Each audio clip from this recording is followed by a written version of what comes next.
आज हम सूरत तलाक आयत नंबर 4 जो कि क़सम अल्लाह के बारे में है, इसमें मुश्किल अल्फाज को पढ़ना सीखेंगे।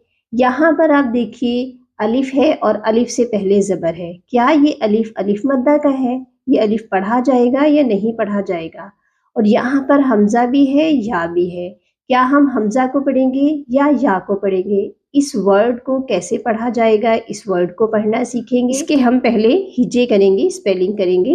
वाओ लाम ज़बर वल, यहाँ पर इस अलिफ को हम नहीं पढ़ेंगे, ठीक है। देखने में तो ये लग रहा है कि ये अलिफ से पहले ज़बर है तो ये अलिफ मद्दा का है, लेकिन उससे अगला वाला जो वर्ड है, अगला वाला जो लेटर है वो लाम है और उसके ऊपर तशदीद है।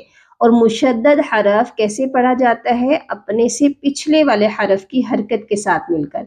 अब आप देखिए लाम जो है इसको हम अलिफ के साथ तो नहीं पढ़ सकते क्योंकि अलिफ के ऊपर तो कोई हरकत नहीं है, इसीलिए इसको हम वाओ की ज़बर के साथ मिलाएंगे। वाओ की जो हरकत है इसके साथ हम इसको मिलाकर पढ़ेंगे, वाओ लाम ज़बर वल।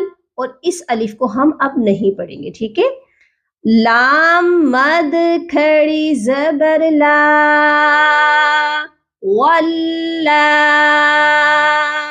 यहाँ पर ये जो मद है ये मद मुत्तसिल है, और इस मद की क्या पहचान है कि इस मद के फौरन बाद हमज़ा आता है, वो भी ओरिजिनल वाला हमज़ा होता है।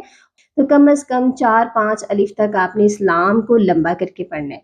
अच्छा जी, बहुत से लोग यहाँ पे ये मिस्टेक भी करते हैं, वल्लाह मोटा कर देते हैं। ये अल्लाह का लाम नहीं है, इसको हमने बारीक पढ़ना है, वल्ला।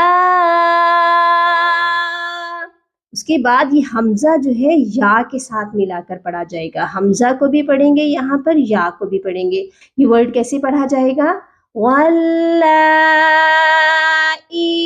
या इसना,